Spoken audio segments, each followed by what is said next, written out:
Assalamualaikum warahmatullahi wabarakatuh. Saya Muhammad Aldi Ramadhani dengan NIM 2214200083, mahasiswa jurusan Perbankan Syariah Universitas Sultan Maulana Hasanuddin Banten. Video ini dibuat guna memenuhi UAS mata kuliah TIK. Materi saya berjudul Kejahatan Teknologi Informasi dan Penanggulangannya.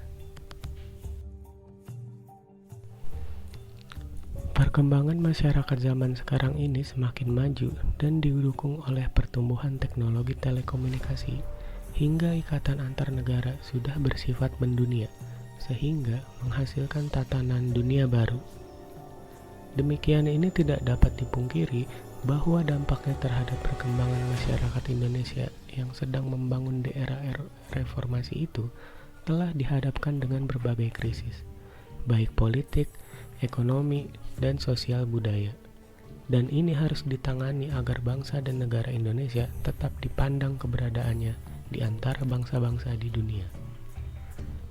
Perkembangan teknologi informasi dan komunikasi terus berkembang pesat. Kini dimungkinkan untuk menggunakan teknologi informasi dan komunikasi melalui perangkat mobile. Kegiatan yang biasanya dilakukan di dunia nyata, kini banyak diperdagangkan melalui gadget, seperti perbankan dan pengiriman surat ke dalam kegiatan dunia maya. Perkembangan dari transaksi berpindah dengan menggunakan iPad, smartphone, handphone, laptop, dan sebagainya. Kita tidak lagi mengalami kesulitan untuk mengakses informasi dari seluruh penjuru dunia. Selain banyaknya teknologi informasi dan komunikasi yang telah memberikan dukungan untuk banyak perangkat mobile, juga karena banyak tersedianya hotspot gratis di banyak tempat. Pesatnya perkembangan teknologi informasi dan komunikasi juga diiringi dengan meluasnya penyalahgunaan teknologi informasi dan komunikasi, sehingga menjadi masalah yang sangat meresahkan, yaitu terjadinya kejahatan yang dilakukan di dunia maya, atau yang biasa dikenal dengan istilah cybercrime. Berbagai kejahatan telah terjadi di dunia maya ini. Kasus-kasus tersebut tentu saja merugikan dan berdampak negatif. Kejahatan dunia maya semacam ini tidak hanya mencakup Indonesia, tetapi juga mencakup seluruh dunia. Semakin banyaknya kasus cybercrime, khususnya di Indonesia, telah menarik perhatian pemerintah untuk segera memberlakukan undang-undang yang dapat digunakan untuk menjebak pelaku kejahatan di dunia maya. Pemerintah Indonesia sendiri telah memasukkan UU Cybercrime atau UU Siber ke dalam UU ITE nomor 11 tahun 2008 dan berharap dengan adanya UU ITE nomor 11 tahun 2008 ini dapat mengatasi, mengurangi, dan menghentikan pelaku kejahatan di dunia maya. Selanjutnya, beberapa tipe kejahatan yang sering terjadi di internet. 1. Illegal access atau unauthorized access to computer system and service. Ini adalah bentuk kejahatan yang dilakukan dengan cara meretas atau menyusup ke dalam suatu sistem jaringan komputer secara tidak sah atau tanpa izin dari pemilik sistem jaringan komputer yang dimasukinya. 2. Illegal content. Memasukkan data atau informasi tentang hal yang tidak benar, tidak etis, serta dapat dianggap melanggar hukum atau mengganggu ketertiban umum ke dalam internet. 3. Data forgery. Ini merupakan modus kriminal di dunia maya yang dilakukan dengan memalsukan data dokumen penting yang disimpan sebagai dokumen tanpa kertas melalui internet. Kejahatan sejenis ini biasanya menargetkan dokumen e-commerce, seolah-olah ada typo yang pada akhirnya akan menguntungkan pelaku, karena korban akan memasukkan data pribadi dan nomor kartu kredit kepada pelaku.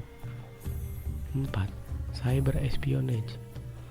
Ini ialah bentuk kejahatan yang memakai jaringan internet dengan cara memasuki sistem jaringan komputer pihak yang akan ditargetkan, menjadi sasaran untuk dimata-matai. 5. Cyber sabotage and extortion. Dalam jenis kejahatan ini, modus biasanya dijalankan dengan mengganggu, merusak, atau menghancurkan data yang terhubung ke internet, program komputer, atau sistem jaringan komputer.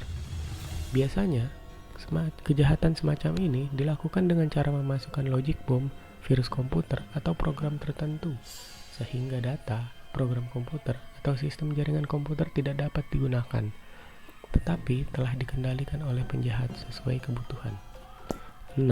Offense against intellectual property. Modus operandi kejahatan ini adalah menyasar hak kekayaan intelektual yang dimiliki pihak lain di internet. Misalnya, meniru tampilan website orang lain secara ilegal. 7. Infringement of privacy. Jenis kejahatan ini rata-rata menargetkan informasi pribadi yang disimpan dalam formulir data pribadi yang tersimpan secara computerized.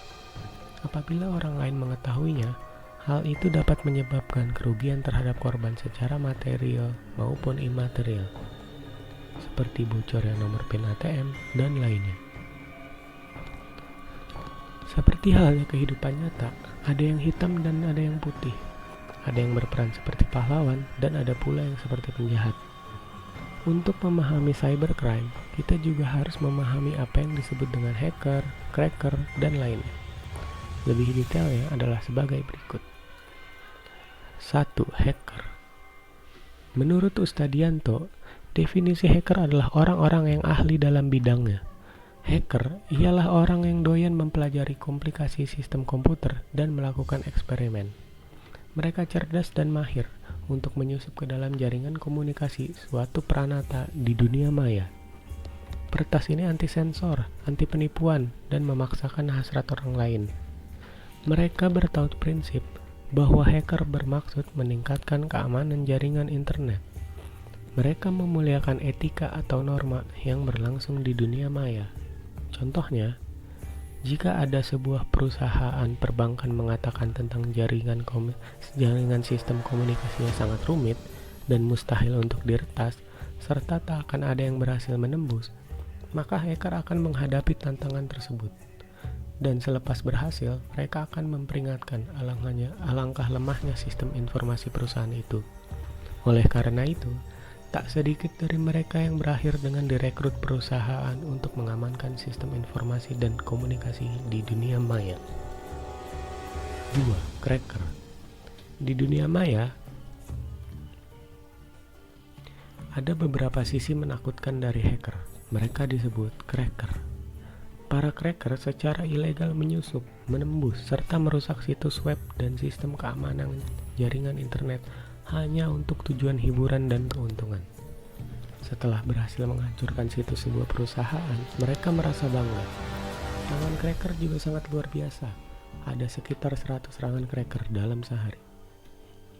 3. Carder. Carder merupakan orang yang melakukan cracking. Ialah pembobolan kartu kredit untuk mencuri nomor kartu orang lain dan menggunakannya untuk keuntungan pribadi. Umumnya, yang menjadi korban adalah mereka yang memiliki kartu kredit dalam jumlah besar.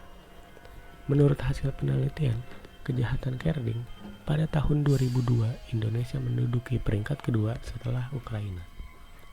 4. Deface.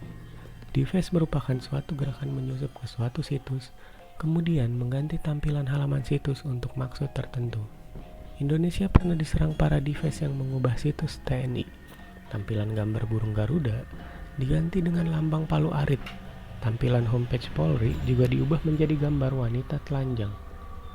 5. Cracker. Merupakan seseorang yang melaksanakan cracking yang berkenaan dengan jaringan telepon, sehingga dapat melakukan panggilan secara gratis kemana saja. Di Indonesia, kasus seperti ini pernah terjadi pada beberapa warung telepon. Lalu, para karakter hacker biasanya tak berasal dari kaum bawah. Mereka biasanya ialah orang-orang terpelajar yang setidaknya mengenyam pendidikan sampai tingkat tertentu dan bisa menggunakan ataupun mengoperasikan komputer. Para cracker juga termasuk orang yang berpendidikan, tidak buta teknologi, mampu menurut finansial, serta tidak termasuk dalam masyarakat kelas bawah.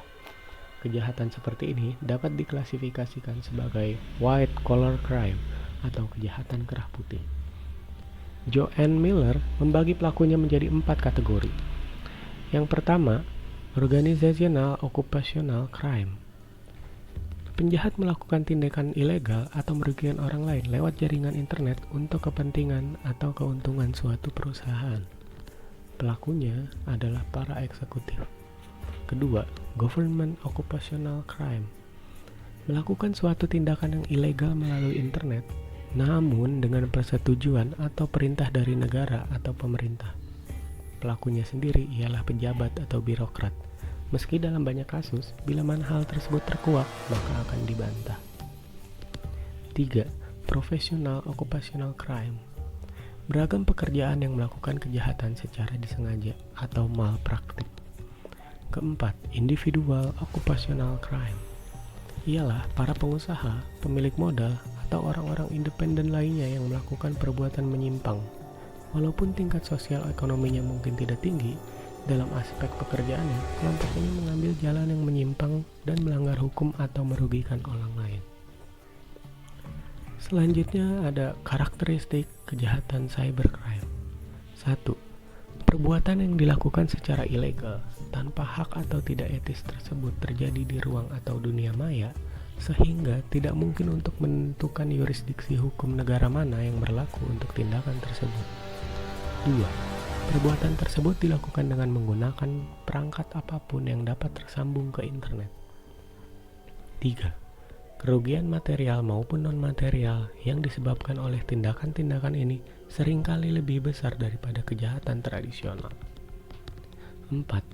Pelakunya ialah orang yang dapat menguasai penggunaan internet dan aplikasinya. 5. Perbuatan tersebut acap kali dilakukan secara transnasional. Lalu, bagaimana pencegahan dan penanggulangannya? Berikut adalah pencegahan dan penanggulangan cybercrime. Tindak pidana cybercrime memakan korban dengan jumlah sangat besar, terutama dari segi finansial. Kebanyakan dari korban hanya bisa menyesali apa yang sudah terjadi. Mereka berharap bisa belajar banyak dari pengalaman mereka saat ini, dan yang perlu dilakukan sekarang adalah mencegah kemungkinan-kemungkinan yang dapat merugikan kita sebagai pelaku IT. Pencegahan tersebut dapat berupa 1. Educate user, atau memberikan pengetahuan baru tentang cybercrime dan dunia internet.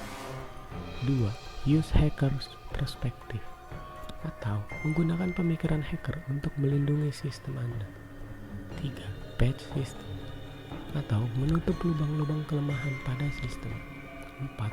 Policy, atau menetapkan kebijakan dan aturan untuk melindungi sistem Anda dari orang-orang yang tidak berwenang. 5.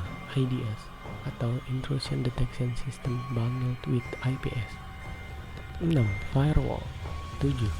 Antivirus. Lalu berikut beberapa langkah penting yang harus diambil dalam menanggapi cybercrime adalah: 1. Melakukan pembaruan hukum pidana nasional dan hukum acara sesuai dengan kesepakatan internasional yang terkait dengan kejahatan tersebut. 2. Meningkatkan sistem keamanan jaringan komputer nasional sesuai dengan standar internasional. 3. Meningkatkan pengetahuan dan keahlian aparat penegak hukum dalam upaya pencegahan, investigasi, dan penuntutan kasus-kasus yang berkaitan dengan cybercrime. 4. Meningkatkan kesadaran warga negara tentang masalah cybercrime dan pentingnya mencegah kejahatan itu terjadi. 5.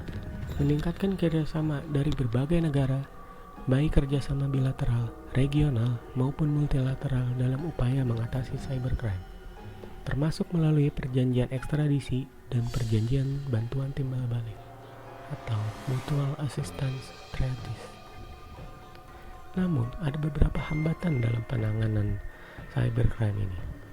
Yang pertama, banyaknya perangkat yang belum memadai. Kedua, kurangnya kemampuan penyidik. Ketiga, kurangnya pengetahuan tentang komputer. Keempat, alat bukti dan fasilitas komputer forensik yang tidak memadai. Baik, itulah pembahasan dari materi kejahatan teknologi informasi dan penanggulangannya.